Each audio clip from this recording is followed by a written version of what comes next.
Hari ini topiknya memuaskan pasangan saat datang bulan ataupun pasca lahiran. Kayaknya kita bisa tanya Adele ini. Ada mitosnya dan beberapa orang membuat testimoni seperti itu. Saat wanita menstruasi itu sebenarnya lebih sange. Iya, kalau aku iya. Pas mens. Pas lagi deres-deresnya tuh dok, iya. Kalau cowok itu sama aja. Cowok tetap pengen. Tetap 2-3 hari itu tetap kepengen. Permasalahannya adalah gairahnya dengan pasangannya itu yang berkurang. Si laki-laki dengan perempuannya ingin melakukan hubungan tapi tidak bisa melakukan hubungan, akhirnya melakukan handjob ataupun blowjob ya katanya. Yang dipikiran cewek itu apa sih? Mereka merasa sebagai alat atau enggak sih? Aku enggak. Tergantung suaminya nge-treat.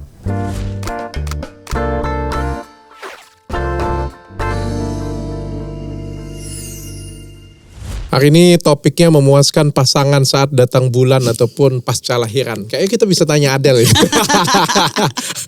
Iya, ini menuju ke cewek ya. Ya, dua habis ya. Lahiran. Cewek, pengalaman kamu dan sebenarnya nanti aku juga kasih tahu cowok itu sebenarnya maunya apa sih? Oke. Iya. Kita belum pernah tahu sudut pandang cowok ya. Iya. Kan di luaran tuh banyak yang memaksa ketika lagi mens dipaksa cowoknya karena alasannya nggak akan hamil. Nah mungkin di pikiran cowoknya juga apa, suka atau enggak, atau geli, atau sebenarnya pengen, atau pengennya diapain? Oke. Kita bahas kupas tuntas di sini ya. Oke, tapi sebelumnya, kemarin sudah cobain Gatot Kaca? Sudah. Kayak gimana coba? Kita review. Ya, sejujurnya tadinya sebelum tes pack, aku mau nyalain dokter. Lu tes pack lagi? Iya. Hamil lagi? Enggak. Santai dulu dok. Santai. Aku bukannya menunda omongan ya Allah jangan. Enggak. Tapi kan kalau di Islam itu kan jangan tunda anak pertama tapi tundalah anak kedua. Setauku gitu. Oke. Ya kan. Cuman masalahnya itu timingnya tepat banget dok. Jadi pulang itu nyobainlah Gatot Kaca. Habis nih 1 box. Ya kan. Karena efeknya di suami habis minum itu dia ngerasa panas, kayak anget gerah gitu loh dok. Jadi kan nggak pakai baju otomatis. Sedangkan ini tuh momennya pas. Sedangkan aku tuh tipe istri yang aku sukanya tuh ngusel-ngusel. Apa ya ngusel-ngusel tuh? Ya gelendotan gitulah. Nah selalu disalahartikan. Sebelum minum Gatot Kaca pun udah salah arti, apalagi habis minum makin salah arti ya kan. Mainlah kita singkat cerita. Ya sehari 2-3 lah, segitu kan. Gak masalah dong. Gak masalah. Udah durasinya jadi lebih panjang gak? Durasi lebih panjang. Jauh lebih panjang. Udah lebih panjang, 2-3 kali pula. Sampai perih dok waktu kencing. Kencing ini habis ngapain sih? Oh iya lupa gitu. Udah nih main kayak 3 atau 4 hari berturut-turut kan. Berturut-turut. Ini udah kayak habis nikahan dok. Ngerti gak? Karena aku gak ada pikiran kayak gak mungkin hamil. Karena aku ngerti sepak terjangnya rudal Koreanya suami kan. Jadi aku yakin nih, gak akan hamil lah aku gitu. Udah selang kayak 1-2 minggu udah waktunya mens nih mau deket-deket berangkat ke sini. Aku kok mual enak-enak terus. Apalagi kalau lagi nyuapin Raila tuh kalau dia muntah gitu, loh kok aku enak banget. Waduh, aku mulai overthinking nih. Ini kalau sampai jadi aku salahin nih dokter.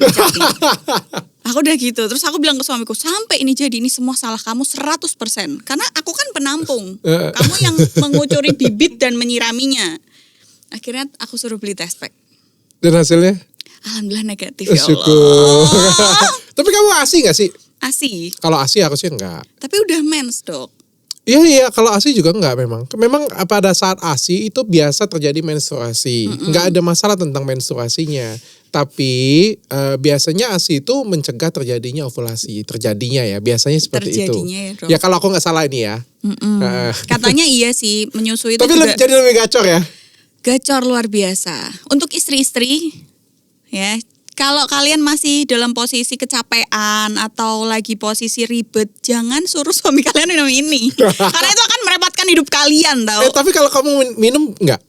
Aku enggak minum dong. Enggak, ya? Kan katanya menyusui enggak boleh kan. Jadi aku iya. Tapi baunya enak banget. Jadi menggoda kopi. Gitu loh. Iya, menggoda. Kayak mau nyicip, jangan. Tapi menjadi experience baru. Gila 3 hari 4 hari berturut-turut. 1 hari 3 kali kayak makan obat sudah. Timingnya kan tak pasin. Jamnya Raila makan. Oke, kita bisa nih colongan gitu. Gila. Ya harus gitu dong dok. Kan anak pertama. karena aku nggak ada neni kan, nggak Iya, ada. iya. Ada sih ART tapi dia nggak pegang anak, jadi aku cuman mintain tolong kayak ngajak jalan-jalan. Biasanya mbakku di rumah itu ngajak jalan-jalan Raila sejam. Pas jalan-jalan itulah eksekusi Iya, ya. pas jalan-jalan itu. Jadi tolong Mbak Casey tolong ajak jalan-jalan Raila. Oke, kita lanjut nih ke bahasan kita nih sebenarnya nih. Kita mau bahas apa dulu ya? Menstruasi ya. Yes. Menstruasi kalau misalnya cewek itu berapa lama sih? 5 sampai 7 hari ya. Kalau Iya, Adel maksimal berapa hari? banget 7 hari. 7 hari. 7 hari. 5 hari sampai 7 hari. Pernah nggak kalau Adel sendiri punya pengalaman berhubungan seksual saat menstruasi? Oh, kalau saat menstruasi dengan sadar enggak. Tapi Dengan tidak sadar. dengan sadar tuh maksudnya aku tahu hari ini aku mens, aku main. Itu kan dengan sadar, Dok. Tapi Oke. kalau nggak sadar kan kadang mens itu keluarnya tuh suka ngeprank gitu, Dok. Jadi pagi flek, terus berhenti dulu, malamnya baru jor-joran Oh gitu. ya, oke. Ya kan ada yang kayak gitu. Nah itu kan nggak sadar atau mungkin beneran nggak sadar gitu. Oke, berarti tidak dengan sengaja tapi pas tidak Iya. sadar ya. Pertanyaannya kayak gini, ini yang pengen aku tanyain dengan cewek-cewek juga ya. Katanya ada mitosnya dan beberapa orang membuat testimoni seperti itu. Saat wanita menstruasi itu sebenarnya lebih sange. Iya, kalau aku iya. Pas mens. Pas lagi deres-deresnya tuh, Dok. Iya. Kan pusing ya. Cik, ini lagi banjir bandang, terus gimana cara muasinnya gitu kan. Oh itu memang ya? Kalau aku ya mungkin ada beberapa cewek yang enggak karena sakit menstruasinya, kram perutnya mungkin ada yang parah. Ada indikasi medis tertentu mungkin ya, ada yang kayak ada penyakit tertentu yang akhirnya menjadikan ketika menstruasi dia sampai harus dibawa ke UGD. Karena temanku ada beberapa yang kayak gitu. Itu mengalihkan rasa kepengennya ya, kalau sakitnya ya. Ya karena nggak bisa bangun dari kasur. Ada yang sampai kayak gitu, Dok. Tapi terlepas dari sakitnya sebenarnya memang jadi lebih kepengen ya. Iya, kebanyakan cewek pengen. Oke. Nah pertanyaannya, kalau cowok didiemin 5 hari, 7 hari, bisa nggak? Kayaknya nggak bisa. Bisa nggak, Dok? Kayaknya nggak bisa. Kayaknya nggak bisa kan? Sebenarnya kalau misalnya belum menikah bisa sih. Karena banyak kegiatan. Karena kegiatan kali ya, bukan kegiatan. Kalau kegiatan sih sebenarnya setelah menikah kan lebih banyak kegiatan. Mungkin karena sudah terlalu banyak dipakai kali ya. Oh, oke. Jadi terbiasa. Sebenarnya kalau ditanya bisa atau tidak, jawabannya pasti bisa-bisa saja. Ya. Tapi kalau ditanyain secara habitnya, harusnya sih agak sulit ya. Karena kan sudah terbiasa untuk melakukan hubungan seksual secara rutin. Jadi ketika 5 sampai 7 hari kan cukup panjang ya. Pasti ada hasrat ingin sebenarnya. Nah, permasalahannya istrinya lagi halangan. Permasalahannya kan itu. Sebaiknya kayak gimana? Dengarkan ibu-ibu ya. Sebaiknya pertama, namanya seks itu kan nggak harus tutup ketemu botolnya. Nggak harus lewat vagina, ada namanya blow job, Setuju. ada yang namanya hand job, Setuju. bisa pakai payudara, Oke. bisa pakai alat bantu, macam-macam sih, Dok. Oke, berarti intinya harus dikeluarkan. Membantu. Membantu untuk mengeluarkan. Oke, pertanyaannya kayak gini. Menurut Adel, inisiatifnya itu ada di mana dulu? Ada di istri atau di suami sebenarnya? Itu harus dibicarakan, tapi kalau menurutku pribadi harusnya di istri. Tapi nggak menutup kemungkinan suaminya kayak ngarahin gitu loh. Karena kan masing-masing ya. Atau ngarahin. Masing-masing ya. Ada yang cowoknya pengen. Ada tipikal cowok yang pengen minta nih dengan istrinya. Tapi ada cowoknya juga yang malu, nggak mau ngomong sama istrinya. Sebenarnya istrinya nggak ada keberatan sama sekali. Oke. Tapi karena dia malu, akhirnya nggak ke istri, akhirnya ke panti pijat. Kok Jadi bisa fakta ya? loh. Kok bisa ya? Nggak, dia malu ngomong ke istri tapi nggak malu ngomong ke yang bukan istri. Karena kan SOP, kalau tempat bukan istri. Iya. Salah nggak aku jawab kayak gini. Nggak kan? SOP ya. Karena itu tempatnya ya. Iya kan SOP, maksudnya sudah pasti tahu bahwa masuk ke sana SOP-nya itu. Kayak sama dukun ya. Jadi aku nggak usah bilang udah tahu gitu. Iya nggak mungkin kan, Anda mau ngapain ke sini terus dia bilang enggak Mbah, aku cuma mau ketemu Mbah ngobrol-ngobrol aja. Iya nggak mungkin ya. Iya, Betul. pasti ada permintaan. Nah itu kalau menurutku sih dua-duanya ya. Kalau misalnya kita nungguin inisiatif cowok, tapi kalau misalnya cowok yang nggak ada ngomong, mungkin si istri juga ada inisiatif kali ya. Ya, untuk istri-istri apa sih susahnya kayak pah atau yang? Aku sih sampai sekarang masih manggilnya nggak pah mah ya, kecuali pas ada Raila. Mau nggak atau pengen nggak? Dikeluarin. Heeh. Oke, gitu ya cara Atau enggak, ngomongnya. kalau aku tuh tipe yang langsung pegang gitu, Dok. Nah, Lagi tiduran gitu, lagi main HP tak pegang gitu. Suamiku tuh kadang aku cuman pengen megang, akunya tuh cuman pengen megang dok, tapi suami tuh akhirnya pengennya dikeluarin pas dipegang. Kan kayak nggak sinkron gitu loh dok, aku tuh pengennya cuman megang ngelus-ngelus doang gitu loh. Bangun dia gitu. Iya.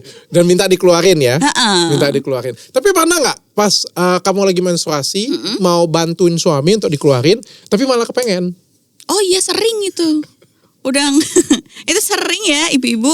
Kalau Dan akhirnya untungnya aku tipe orang yang gampang jijik. Mm-mm. Gampang nggak pengen gitu. Jadi kalau pas lagi menstruasi emang blow job atau hand job. Oke. Itu sih. Kalau ditanyain dengan cowok itu sebenarnya pengennya dikeluarin sih. Dikeluarin aja. Dikeluarin, tapi nggak pengen main. Kalau aku ya, dan beberapa mungkin aku tanya teman-teman juga yang cowok ya, beberapa aku survei, sebenarnya kita juga nggak begitu suka dengan melakukan hubungan seksual pada saat menstruasi ya, karena kan itu darah ya, pasti kan nggak nyaman, nggak enak ya. Beberapa testimoni dari teman-temanku malah ketika ada darah kayak gitu punya, ereksinya akan menghilang. Karena ngelihat darah. Iya, kan semuanya kan ada di pikiran ya, terutama cowok itu kan benar-benar di pikiran. Makanya kayak ada orang yang berdesah sampai sedemikian rupa supaya si cowoknya bergairah gitu kan, karena cowok itu benar-benar mainnya pikiran. Benar-benar mainnya pikiran. Jadi kalau misalnya ada darah kayak gitu punya, itu akan mengurangi ke distract pikirannya. Atau misalnya cowok nih ya lagi stres ya karena pekerjaan atau kalah main bola, main judi misalnya kayak gitu ya, kan dia stres, ada pikiran kemana-mana sehingga akhirnya jadi performa seksnya jadi nggak baik. Jadi biasanya sih mereka sendiri juga nggak nyaman. Itu secara cowok ya. Yang kedua, sebenarnya secara medis kan juga nggak bagus. Karena itu darah, penularan infeksi menular seksual tuh kan lebih besar nggak sih dok? Seminimalnya itu keputihan. Minimal. Mempermudah terjadinya keputihan, seminimalnya. Tapi kan ada, ya itu kan darah. Bisa nggak sih dok lubang titik itu kemasukan darah menstruasi kita sampai dalam gitu? Bisa, sangat bisa kan masuk kan, terjadi penularan hubungan seksual kan. Tapi kan lebih kan menurutku kalau misalnya kita suami istri dan tidak ada ikut campur dengan yang lain, pasti kan bersih ya kita ngomongnya. Nggak ada penyakit-penyakit. Tidak ada penyakit ya. Tapi bagaimanapun juga kalau misalnya tangan kita tergores, walaupun tidak ada hubungan yang lain, kalau aku pegang sana sini kan ini bisa jadi bisul, kan ada bakteri dan lain sebagainya. Jadi kalau misalnya dalam proses yang normal dulu nih, kita nggak ada pasangan lain, tidak ada will, tidak ada pill, tidak ada selingkuhan lah pokoknya. Cuma berdua. Dengan adanya darah aja itu sudah meningkatkan resiko terjadi infeksi menular seksual. Dan resiko terjadinya infeksi, keputihan dan lain sebagainya. Jadi infeksi jamur, aroma tidak sedap, banyak banget deh resikonya. Jadi sangat tidak disarankan. Padahal cuma berdua, apalagi kalau udah gonta-ganti pasangan. Oh itu sudah pasti. Tapi kalau dari cowok sendiri pengennya dikeluarin itu biasanya ya udah dikeluarin dengan cara apapun atau gimana dok? Setiap orang pasti punya preferensi berbeda-beda ya. Ada yang senangnya dengan tangan, ada yang senangnya dengan yang lain gitu ya. Tapi kan itu mungkin bisa dibicarakan kali ya, bisa dibicarakan. Bisa request, bahkan yang paling simpel pakai jelly juga bisa kan sebenarnya. Jelly. Jadi pakai kayak ada yang jual di apotek gitu jelly, cuma dikeginiin doang keluar. Itu juga sesuatu hal yang paling simpel. Kayak sex toys gitu. Atau gimana pakai minyak, asal jangan pakai minyak telon yang panas. Iya benar. Oh dok mau nanya, penggunaan minyak-minyak kayak kalau setauku tuh kan harusnya pakai lubrikan. Tapi kalau penggunaan minyak-minyak yang lain kayak minyak kelapa mungkin boleh nggak sih dok sebenarnya? Sebenarnya nggak ada masalah ya, kecuali panas ya. Sebenarnya selain sensasi panas tuh oke-oke aja. Misalnya minyak zaitun dalam massage atau menggunakan ya, kalau misalnya nggak terlalu panas sih oke-oke aja sih kalau menurutku. Tapi itu untuk penggunaan luar. Hanya penggunaan luar. Untuk laki-laki aja tentunya ya. Betul. Tapi kalau untuk dimasukkan ke cewek enggak ya dok? Kan ada lubrikan ya. Sudah berarti sekarang ya. Harus lubrikan ya dok? Ya. Karena ada beberapa orang yang akhirnya sama-sama minyak, sama-sama base. Oh beda lah. Beda lah, dan itu mempengaruhi pH, sekali lagi mempengaruhi pH dan lain sebagainya, mempertinggi resiko keputihan. Jadi harus pakai lubrikan teman-teman. Kecuali kalau untuk cowok bisa lah pakai yang lain-lain ya. Kecuali chili oil nggak boleh. Sabun juga bisa. Nggak keset nggak sih dok? Aku kadang kepo deh kalau kenapa cowok-cowok suka nyabun gitu. Sejujurnya kalau ditanya dengan aku, Seumur hidup aku kayaknya aku pernah lakukan itu sebelum kuliah deh kayaknya. Karena ngetes doang. Pakai sabun. Setelah itu aku nggak nyaman, nggak enak. Menurutku sih nggak enak ya. Batang apa cair, Dok? Entah dua-duanya kan. Ada yang jauh batang di sini. menurut aku sih nggak enak ya, nggak nyaman ya. Keset kan, Dok? Kalau aku ya. Tapi kan kalau kita nonton film terus obrolan orang kayak gitu punya. Pergi ke kamar mandi langsung nyabun katanya kan. Artinya kan mereka sering melakukan itu kan. Tapi kalau aku sendiri sih aku nggak suka. Teman-teman yang nonton komen di bawah ya, kalau nyabun tuh enak apa enggak? Soalnya banyak cowok yang bilang nyabun daripada yang lain-lain ya. Padahal kalau di logika kita mandi itu kan akhirnya keset, makanya kita perlu lotion setelah itu. Nah aku bayangin di sana ketika manukmu, maksudnya sulit sekali aku berbahasa yang baik. Ketika batangnya itu tuh disabunin, itu kan makin keset lama-lama. Oke, kering jadinya. Jadinya kering kulitnya. Apa harus pakai WT premium? Enggak dong. Mungkin ada ke depan lebih bagus di skincarein kali ya. Boleh Dok, inovasi dokter ya kan, Iya. skincare khusus. Biar glowing ya. Iya. Bersih muka glowing. Langsung silau gitu. Tapi Falcon itu kan emang glowing ya Dok? Hah? Salah gak sih aku nih ngajarin dokter bahasa yang gak baik? Gak tahu Falcon Dok? Tahu. Iya kan? Aku nggak tahu, tapi setelah ini aku bisa hubung-hubungkan sendiri. Dan tidak perlu dijelaskan sepertinya apa itu. Tapi sekali lagi aku ngomong itu penting ya. Fase 5 hari itu penting. Mungkin ada baiknya aku sampaikan. Mungkin suami kalian nggak bisa jujur, nggak bisa ngomong. Tapi yang jelas mungkin aku bisa sampaikan. Kalau cowok itu kan jedanya tuh 2-3 hari itu pasti akan rasa pengen. Ya 2 atau 3 hari itu pasti ada rasa itu kepengen. Di umur ada nggak sih Dok? Misal contoh kalau suami kalian sekarang kan pada nikah muda banyak ya Dok. Misal umur suaminya masih 20 atau 30 mungkin 2-3 hari harus dikeluarin. Atau kalau suaminya udah 40-an ke atas. Sama, sampai 40-an ke atas tetap. Di atas 50-an mungkin ya. Baru. Sebenarnya ini sesuatu hal yang berbeda, Del. Kan kalau kita ngomong kan, kemarin kita datangin seorang dokter juga. Ini pengalaman pribadi dan juga research yang aku pelajarin ya. Jadi kalau misalnya kita ngomong kalau misalnya baru menikah sering melakukan hubungan seksual. Setiap hari, 2 hari sekali, paling lama 3 hari sekali. Oke. Setelah umur 30-an katanya jadi lebih jarang ya, 3-4 hari. Setelah umur 40 tahun menjadi 4-5 hari. Setelah lebih dari 50 tahun menjadi 1 minggu sekali, bahkan 2 minggu sekali, ada yang 1 bulan sekali. Sebenarnya kalau cowok itu sama aja. Cowok tetap pengen. Tetap 2-3 hari itu tetap kepengen. Permasalahannya adalah gairahnya dengan pasangannya itu yang berkurang. Oh, keluarnya tetap pengen. Tetap pengen. Tapi keluarnya nggak angin kan Dok? Kalau udah tua. Enggak. Tetap. Gokil. Itulah bedanya cowok dengan cewek. Cowok itu punya kemampuan even sampai 50 tahun, kemampuan reproduksinya itu masih bagus. Sedangkan pada wanita itu sangat berbeda. Pada wanita umur 48, 47 ketika masuk masa menopause, premenopause, itu kan akan terjadi kering. Akan terjadi nggak nyaman. Nah itulah yang terjadi, makanya berbeda sekali. Dan hormon seksual pada wanita di umur 40-an itu berbeda banget dengan laki-laki. Yang laki-laki tetap stagnan, ceweknya makin lama makin turun. Dan yang jadi permasalahan utama adalah laki-laki itu selalu ada bahasa kan, life begin at 40. Oke. Dan selalu ada orang ngomong itu waktu umur 40 tahun itu terjadi pubertas kedua. Kenapa? Karena memang tidak terjadi keseimbangan antara laki-laki dan perempuan. Si laki-laki itu menemukan versi termature dia. Oke. Kalau ada yang ngomong, entar lagi aku 40 nih by the way. 1 tahun lagi aku umur 40 tahun. By the way, jadi gadun ya Dok? Mudah-mudahan kagak ya. Tapi maksudnya itu aku selalu mengimpi-impikan umurku 40. Kenapa? Selalu mengimpi-impikan. Kenapa aku bilang?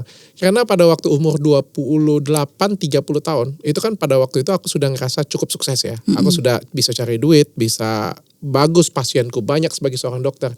Tapi aku percaya bagi laki-laki, umur keemasan adalah umur 40. Di mana kesuksesan tertinggi adalah saat itu. Di saat kamu punya uang. Okay. Di saat kamu punya kemampuan psikologis jauh lebih baik. Di saat kamu punya kedewasaan jauh lebih tenang. Semua kamu mateng ya Dok? Mateng banget. Ini mateng pohon nih ceritanya. Yes. Jadi kalau misalnya aku ngomong aku sukses, enggak. Umur 40 tahun nanti aku akan jauh lebih sukses daripada ini. Dan aku sedang menuju ke sana nih.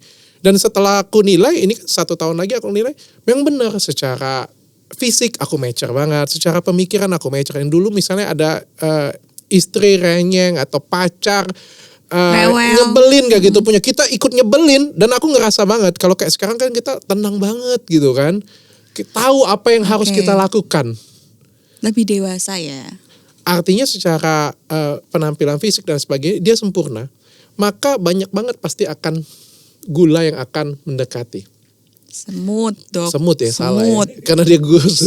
Banyak banget semut yang akan mendekati. Nah permasalahannya adalah sedangkan kemampuan istrinya itu Menurun. tidak seprima yang dulu. Terjadi penurunan. Sedangkan cowok itu terjadi peningkatan. Nah itu yang sebenarnya momen yang salah satu yang berbahaya pada rumah tangga. Tapi kan dokter ini udah mau 40 nih. Udah mau OTW bisa dibilang gadun. Gadun positif. Iya. Gadun positif. Karena nolongnya janda-janda kan. Ya kan. Apa sih yang dokter bilang ke diri sendiri ataupun ke istri? Karena kan dokter bilang kalau suaminya performanya tetap nih prima, sedangkan istri makin lama makin turun. Apa yang dokter lakuin untuk, karena dokter udah tahu konsep itu ya? Kalau aku cuma bisa mendoktrin diriku ya, mendoktrin diriku, terlalu banyak yang kukorbankan kalau misalnya aku aneh-aneh. Oke. Ya karena kan perusahaan juga besar kan di tangan kita berdua ya. Oke. Dan kalau kita ngomong tuh kesuksesanku juga kan kita raih itu karena berdua ya. Jadi kalau misalnya ada apa-apa itu terlalu banyak yang harus kukorbankan. Paling cuma itu sih aku bisa doktrin sih. Karena yang lain itu menurutku secara alamiah itu memang akan terjadi. Penurunan fisik pada perempuan akan terjadi, peningkatan fisik pada laki-laki tetap akan terjadi. Jadi kan nggak bisa aku cegah hal yang seperti itu punya. Paling aku bisa menjaga diriku dengan dengan pagar itu saja. Jadi carilah laki-laki yang mencintaimu dengan ugal-ugalan. Ya minimal sampai tua masih dicintai terus gitu. Masih ada pemikiran nanti ruginya banyak gitu. Dokter Cina banget ya tapi ya. Ruginya banget. Kalau untuk cewek, dokter ada pesan apa? Karena ini dari perspektif cowok nih. Kalau untuk cewek, kalau menurutku memang kita harus tahu ya, sekali lagi ya, untuk laki-laki tuh nggak bisa didiemin lebih dari 3 hari ya. Rasanya apa sih dok kalau didiemin 2-3 hari? Apakah benar kata orang uring-uringan? Iya, bukan uring-uringan sih. Mudah tergoda akhirnya. Jadi kepengen. Sangean? Beda ya. Kalau sange itu kan rasa kepengen langsung saat itu juga ya. Kalau ini nih rasa ya kepengen juga tapi bukan sange sih menurutku sih. Jadi kayak hormonnya lagi tinggi banget nih gitu. Berarti bisa dipicu oleh siapapun. Nah, bukan takutnya hanya itu istri. ketika ada kesempatan, maka terjadi peluang. Gimana sih ngomongnya? Oke. Jadi emang harus hati-hati ya pas cewek menstruasi itu. Alangkah lebih baiknya istri-istri tuh nanya duluan. Kalau dari aku sih. Pengertian ya, pengertian. Nanya aja dulu. Begitu juga saat kehamilan. Nah ini kehamilan nih, kita masuk kehamilan. Kehamilan ini lebih kompleks daripada menstruasi. Karena kalau menstruasi itu terjadinya kan cuma 3 berapa hari doang? 3 sampai 7 hari ya. kelar. Ada yang 3 hari sudah kelar juga. Ada yang 3 hari sudah kelar juga. Terjadinya pendek. Tapi kalau pada waktu masa nifas, ini kan lama. 40 hari dong. Bisa 40 hari. Bisa lebih kadang. Ada yang habis nifas nyambung mens. Ada yang kayak gitu. Bisa 2 bulan artinya. Apa yang harus dilakukan oleh istri? Nah ini kompromi sih dok. Karena aku pribadi waktu kalau dari pengalamanku ya. Soalnya aku sempat nanya sama followersku tuh ada beberapa orang yang habis selesai nifas itu langsung gas-gasan. Sedangkan di aku kok nggak bisa. Jadi aku ngobrol sama suami kalau misalnya emang pengen ya kita cari waktu di mana anaknya lagi tertidur pulas, kita puaskan dengan entah blow job atau hand job. Karena kan yang penting keluar dulu dok. Kalau mau nanti ada rekreasinya ntar. Aku pengen tanya, ini pertanyaan penting. Kalau misalnya ya si laki-laki dengan perempuan ya ingin melakukan hubungan tapi tidak bisa melakukan hubungan, akhirnya melakukan hand job ataupun blow job ya katanya. Yang di pikiran cewek itu apa sih? Mereka merasa sebagai alat atau enggak sih? Aku enggak. Tergantung suaminya nge-treat. Kalau aku tergantung waktu itu suamiku nge-treat. Kalau kita diperlakukan seperti pecun, waktu itu ditarik langsung mut kera yang kayak gitu. Maaf ya teman-teman. Nah aku akan ngerasa kayak aku cuman sebagai alat pemuas aja. Oke, apa yang harus dilakukan laki-laki sehingga kamu merasa dihargai dan senang melakukan itu? Biarkan wanitamu mengeksplor seluruh tubuhmu. Jadi biarin cewek yang mengeksplor semuanya. Biarin cewek itu belajar, oh kalau aku jilatnya agak miring ke sini gimana ya responnya? Oh kalau aku agak begini gimana ya respon suamiku? Dia suka gak ya? Oh dia merintih, oh dia gak suka. Oh ternyata di bagian ini dia suka banget. Jadi biarin cewek yang mengeksplor. Apa yang kamu gak suka dilakukan oleh laki-laki sehingga kamu malas melakukan itu? Ketika diranjang, ketika hand job, blow job, atau ketika lagi berhubungan. Apa yang kamu gak suka? Treat dia seperti apa yang buat kamu tuh jadi hilang respect dan males lakukan untuk dia? Memaksa. Kalau aku dipaksa nggak begitu suka. Kalau agak dikasarin suka, tapi dipaksa nggak. Gimana ya ngomongnya? Agak dikasarin tuh agak tegas, ada ketegasan di situ, tapi nggak memaksa. Oke, artinya diperlakukan dengan baik dan gentle ya tetap ya. Tetap. Jadi diperlakukan dengan baik dan gentle sehingga yang satu tidak merasa diperbudak oleh yang lainnya. Dan yang satu lagi tidak merasa ini cuma alat doang. Betul. Oke. Jadi tujuannya hanya untuk sama-sama Rekreasi, Dok. rekreasi dan kepuasan seksual bersama ya sebenarnya, saling mengerti ya. Mm-mm. Oke, nah tapi kalau misalnya pada waktu masa nifas yang wanita memang nggak ada keinginan kah untuk melakukan hubungan seksual sebenarnya? Kalau dokter tanya aku nggak sama sekali. Nggak sama sekali. Karena setelah lahiran itu perutku rasa kayak mau copot. Berdiri tuh nggak kuat. Sakit. Kayak mau rontok gitu loh dok kalau berdiri. Jadi Oke. nggak akan ada hasrat untuk ke situ. Nah itu dengar ya cowok ya. Jadi jangan kalian pikir bahwa Habis wanitanya lahiran, pengen ya. Tapi ada beberapa cewek yang mungkin nafsunya kuat. Jadi selesai nifas atau mungkin setelah selesai melahirkan tuh dia udah ada hasrat.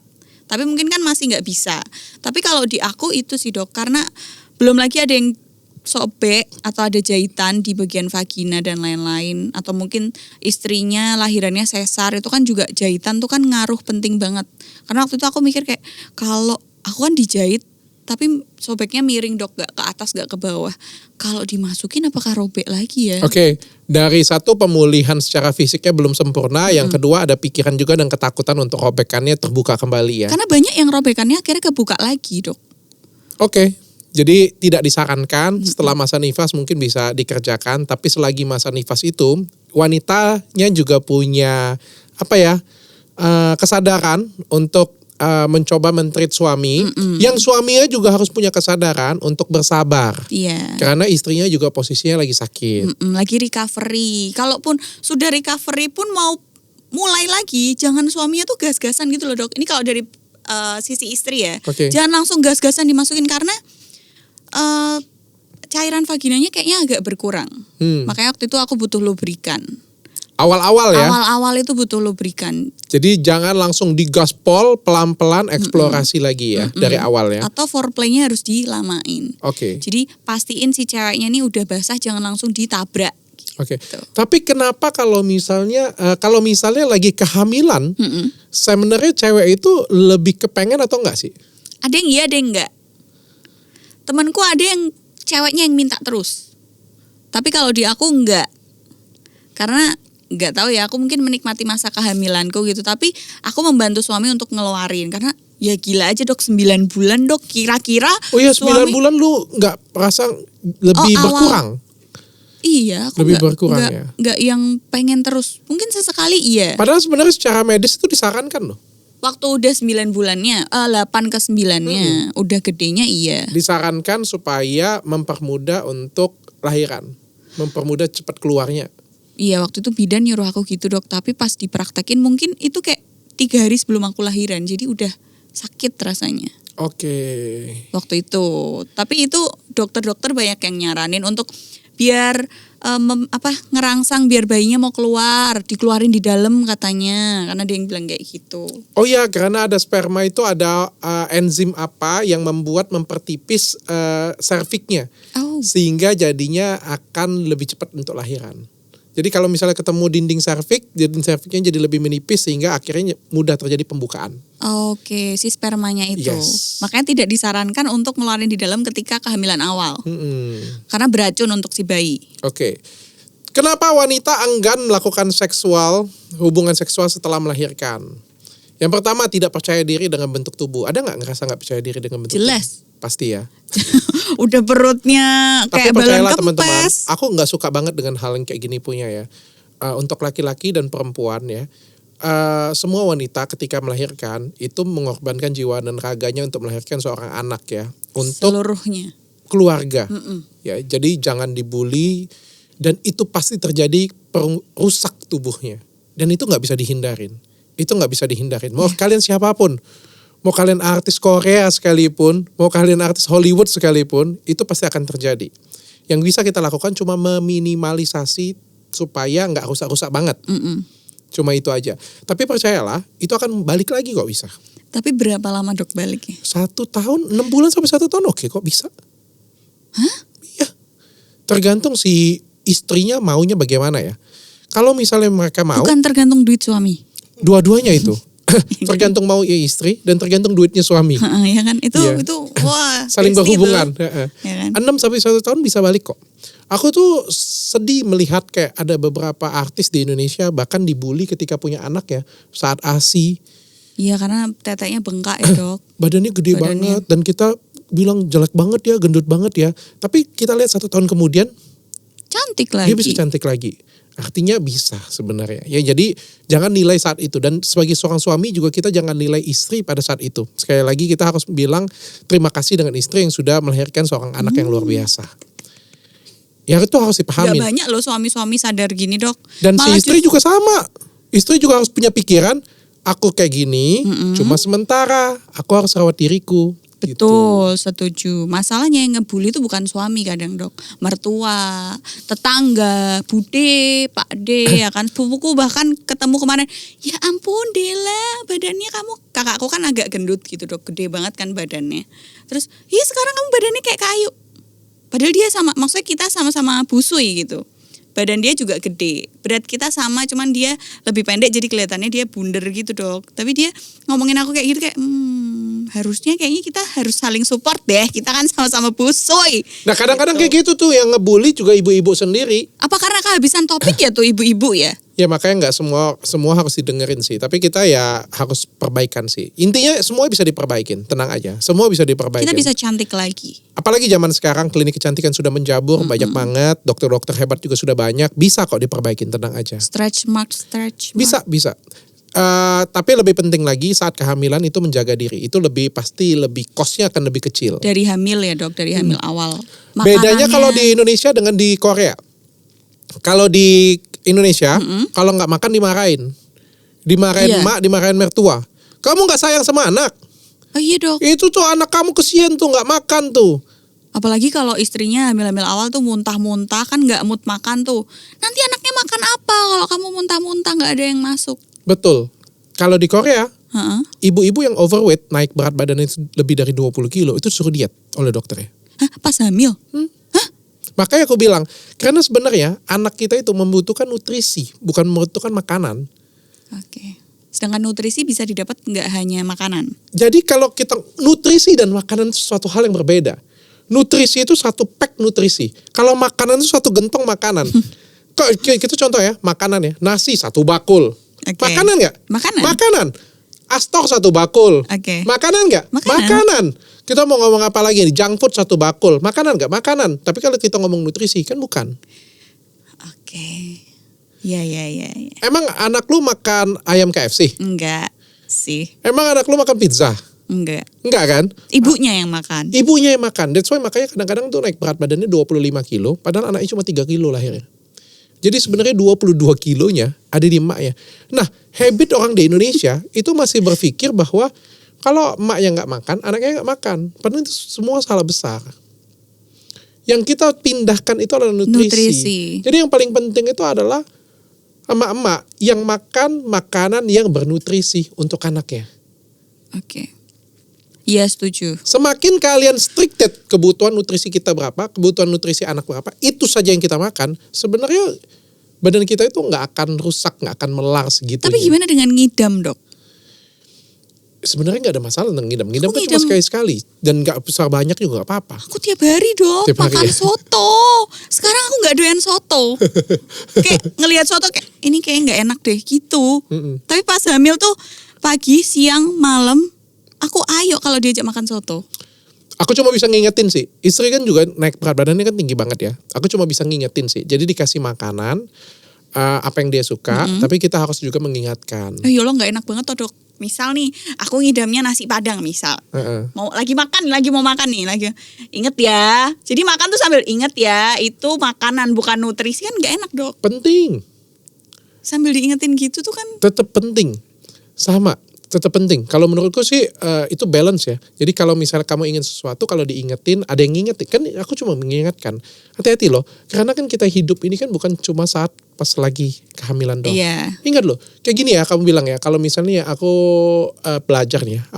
Aku kuliah nih ya. Tapi aku hobi main-main, aku hobi jalan-jalan. Kamu kan pasti ngingetin. Terus aku bilang, ya. masa remajaku cuma 1 kali loh. Kamu pasti akan bilang, benar, masa remajamu cuma 1 kali, tapi masa depanmu juga cuma 1. Benar kan? Iya. Jadi waktu kehamilan pengen makan, benar. Tapi emang kalau kamu gak makan, kamu mati? Enggak kan? Kalau kamu gak makan, kamu gak lahiran? Enggak kan? Hidup kamu berhenti saat itu saja? Juga tidak kan? Malah life kamu begin setelah kamu melahirkan. Dan apa yang kamu kejar itu kan akan jauh lebih sulit. Makanya si suami wajib mengingatkan istrinya. Kamu mau makan boleh, kamu suka boleh, tapi dijaga. Teman-teman yang nonton, ini adalah biduk rumah tangga ya. Jadi kalau kalian nggak siap nikah, jangan nikah dulu. Karena ini juga harus diobrolin ya dok. Kadang ada suami istri yang nggak ngobrolin tentang cara ngingetinnya, mungkin akan selek di situ. Kayak kalau nggak diobrolin, aku nanti ingetin ya pas lagi hamil begini. Terus cara ngingetinnya harus gimana? Itu mungkin harus dikomunikasikan kali ya. Komunikasi ya, tapi menurutku itu penting ya. Dan ibu-ibu juga harus punya pengetahuan itu dari awal. Jadi nggak asal-asalan saja. Kalau hidup di desa nggak mungkin dok. Nah makanya itu culture di Indonesia ini masih emak-emak itu pasti akan ngomong, ih nggak makan nih kurus banget kesian anaknya gitu ya. Sedangkan kalau misalnya kita ngelihat, kamu bayangin gak sih? Ini gini ya, aku kasih kamu gambaran ya. Kamu tahu si Jung Jae Hyun gak sih? Jung Jae Hyun tuh yang mana artis Korea terkenal banget. Iya kalau aku nggak salah ya, sorry ya kalau aku salah sebutin namanya ya. Tapi banyak artis-artis di Korea, artis-artis Hollywood kayak Gal Gadot dan lain sebagainya sudah menikah, punya anak. Lu bayangin, dia punya pendapatan tuh jutaan dolar. Itu dari penampilan fisiknya, dari semua skillnya. Bayangin kalau misalnya kita harus menikah, punya anak, dan harus kehilangan itu semuanya. Akhirnya apa yang mereka lakukan? Mereka sampai train diri mereka, pergi ke dokter, konsultasi, supaya apa? Kehamilan mereka tetap baik, anaknya tetap sehat, anaknya lahirnya luar biasa, tapi setelah lahiran mereka bisa main film lagi hebat. Iya. Nah itu yang goalsnya itu. Artis Indonesia ada tau dok yang begitu? Ada, cuma dikit. Iya, iya dok. Karena culture kita tuh masih culture yang wah lagi ada anak nih, pokoknya nggak boleh apa-apa, istirahat harus, nggak boleh ngapa-ngapain, makan banyak, jadi kebo. Jadi apa yang harus dirubah? Siapa yang harus dirubah berarti? Yang hamil, edukasinya harus nambah. Gila. Kayak misalnya kita ngeliat Sandi Aulia ya kemarin ya. Sandi Aulia itu kemarin kan, sorry ya aku sebut ya Pak Sandi ya. Sandi Aulia itu menurutku bagus banget tuh. Dia kan tidak mendapatkan anak dalam waktu yang cukup lama ya. Okay. Habis itu dia hamil, tapi setelah dia hamil, dia tuh melakukan olahraga. Dan itu tuh bagus banget. Kalau di luar negeri orang well educated, itu semuanya tahu bahwa olahraga itu bagus untuk kehamilan. Memperkuat otot dan lain sebagainya. Tapi banyak banget pada waktu itu ya, banyak banget yang memberikan komentar ya gitu, punya kesian lah. Sudah cari anak susah, setelah punya anak kok seperti ini kan, kasihan banget gitu. Tolol. Tapi kan dia itu harus well educated. Dia mungkin sudah tahu apa yang dia harus lakukan. Sehingga dia tetap move on, tetap bagus. Dan setelah lahiran, lihat. Dia salah satu yang paling cepat loh untuk recovery-nya. Nikita Willy juga cakep-cakep aja. Jessica Mila, wah cakep banget. Aku, sudahlah. Ya itu tuh harus ada kesinambungan ya teman-teman. Kalau namanya olahraga nggak ada duit bisa dilakuin di rumah, tapi kalau makanan sehat itu bisa diusahakan. Kalau kalian nggak ada duit buat beli sayur di pasar, nanem. Setuju. Waktu zamannya COVID itu kan banyak tuh istri-istri yang akhirnya menanam semuanya di rumah, nanem. Setuju. Yang penting duit sebenarnya. Iya itu. Karena kalau banyak duit bisa konsultasi ke dokter, bisa dapat edukasi yang bagus, ya kan. Kalau bisa perawatan. yang penting apa? Duit. Baiklah padahal teman-teman. bahasnya ini loh, gimana cara muasin suami pas lagi mens sama lagi abis lahiran. Nyampe ke sini guys ya. Kalau ngobrol sama edukator begini nggak bisa dibatasin ya. Hawanya tuh pengen ngasih tahu terus gitu. Pokoknya intinya kalau misalnya istri-istri di luar sana lagi masa nifas, habis ngelahirin atau lagi mens, jangan sungkan untuk ngobrol terbuka sama suami. Ya, jangan alasannya karena aku pernah nerima beberapa curhatan, Dok. Ada suami yang terlalu kayaknya salah menggunakan agama deh. Jadi dia bertameng agama gitu loh. Kayak di Islam itu kan istri harus nurut suami. Jadi even istrimu lagi menstruasi, digas sama suaminya. Menurutku nggak ada ajaran agama manapun yang menjuruskan manusia untuk akhirnya jadi penyakitan. Karena mens itu isinya itu kan darah kotor yang dikeluarin. Bukannya ya, secara agama juga nggak boleh kan? Iya, nggak melakukan boleh. hubungan seksual saat menstruasi. Ya makanya aku bilang berarti dia belajar agamanya salah. Ya nggak tahu ya. Sesat itu. Nanti aku viral pula di sini. Iya nggak ikut ah. Kadang-kadang nggak viral yang lain, viralnya yang ini lagi. Wah tadi dokter ngomong apa tuh, Dok? Ya nggak tahu. Nggak, tapi banyak yang sesat gitu loh, Dok. Agama tuh nggak kemana-mana, jadi jangan dibawa-bawa gitu. Ya dan jangan egois ya. Jadi yang istri tahu, berusaha mengerti perasaan suami dan keinginan suami, yang suami juga berusaha mengerti apa perasaan dari istri. Jadi Iya. dua-duanya kalau saling mengerti satu sama lain, maka semuanya pasti akan indah. Nanti nggak tercipta dong podcast dokter yang mengundang-undang itu kalau kayak gitu kan. Nggak apa-apa. Nggak seru, Dok. Ntar isinya politik semua Tapi timeline-ku. ini pengalaman nyata ya. Dulu sekitar 7-8 tahun yang lalu itu korban skincare abal-abal tuh banyak banget. Iya. Kalau ditanya dengan kliniku sekarang, nggak sebanyak dulu lagi. Artinya apa? Edukasiku sukses, edukasiku berhasil. Butuh waktu sekitar 7 tahun untuk itu berhasil. Jadi kalau kayak dilihat dari segi sekarang ya, perceraian itu tinggi sekali. Perselingkuhan itu tinggi sekali. Aku bisa bawain kayak podcast perselingkuhan, kalau timku nggak aku halangin, kayaknya bisa 2-3 hari sekali deh kayaknya. Korban perselingkuhan dan perceraian. Banyak banget. Tapi Itu artis doang. yang terkenal ya. Tapi boleh request nggak sih, Dok? Dokter kan selama ini tuh yang diundang di podcast sebelah itu kan cewek-cewek korbannya. Coba cari yang cowok, Dok. Nggak mau masalah. Mereka takut ketahuan malunya. Masuk. Nah sebenarnya ini juga ada jeleknya. Yang pertama sebenarnya secara nggak langsung aku juga mengendorse sesuatu yang jelek. Walaupun tujuanku baik. Ya. Yang kedua secara nggak langsung artis-artis yang bercerai di luar sana ribut itu mengendorse perceraian. Bahwa perceraian itu ya, hal yang biasa saja. Hal yang biasa. Kalau dulu kan kayak kita ngomong sekitar 10-20 tahun yang lalu kan kayak tabu, aib, sesuatu hal yang Kristen memalukan. atau Katolik ya yang nggak boleh cerai itu Kristen atau Katolik? Yang sudah dipersatukan Tuhan tidak boleh dipisahkan oleh manusia, Kristen dan Katolik. Oh dua-duanya? Iya, Kristen dan Katolik seperti itu aturannya. Tapi kalau kayak zaman sekarang karena artis-artis itu mudah banget cerai, bahkan kita bisa sebut sedikit banget artis yang sampai tua itu langgeng. Jadi kayak kita itu kan secara nggak langsung itu kan endorsement. Iya. Tapi kan bukan bercerailah teman-teman. Enggak. Ini soft selling. Nah. Soft selling ya, Dok. Nah jadi ke depan itu menurutku akan tambah banyak pasti perceraian dan akan tambah mudah. Dan kalau prediksiku ke depan orang yang akan menikah juga akan jadi lebih sedikit ya. Karena apa yang dilakukan sekarang. Jadi edukasi-edukasi yang aku coba bawain, aku tuh berusaha pengen back to basic lagi sebenarnya supaya ini nggak terjadi apa sih yang harus dilakukan, termasuk edukasi ini. Kita dukung Dr. Richard jadi anggota DPR biar menyampaikan aspirasi. Kan siapa tahu kalau dokter jadi apa ya itu divisi berapa tuh? Nggak ngerti aku. Takut ditangkap KPK Dok, nanti. ayolah Dok, 10. Lah dokter mah udah kaya, ngapain korupsi, Dok? Oke, thank you semuanya. Mudah-mudahan konten ini bermanfaat untuk kalian semuanya. Jadi bagi yang sudah menikah tadi dicerna baik-baik ya. Baik testimoni dari Adele ataupun dari bahasan-bahasan kita tadi ya. Yang belum menikah jangan ditiru ya.